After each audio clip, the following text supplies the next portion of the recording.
বিএনপির কেন্দ্রীয় নেতা ও নাটোর ২ আসনে ধানের শীষের প্রার্থী অ্যাডভোকেট এম রুহুল কুদ্দুস তালুকদার দুলু বলেছেন, মৃত্যুর আগ পর্যন্ত বেগম খালেদা জিয়া দেশের স্বাধীনতা, সার্বভৌমত্ব ও ষড়যন্ত্রকারীদের সাথে আপোষ করেননি। তাই তিনি আপোষহীন নেত্রী হিসেবে মানুষের ভালোবাসা পেয়েছেন।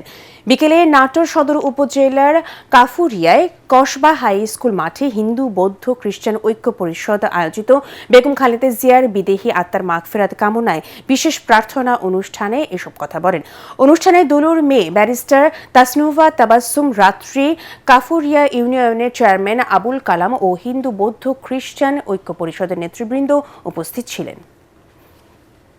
মৃত্যুর আগেও বেগম খালেদা জিয়া কোন ষড়যন্ত্র, চক্রান্ত, গণতন্ত্র, স্বাধীনতা, সার্বভৌমত্বের বিরুদ্ধে যারা ষড়যন্ত্র করেছে তাদের সঙ্গে খালেদা জিয়া কখনো আপোষ করেনি।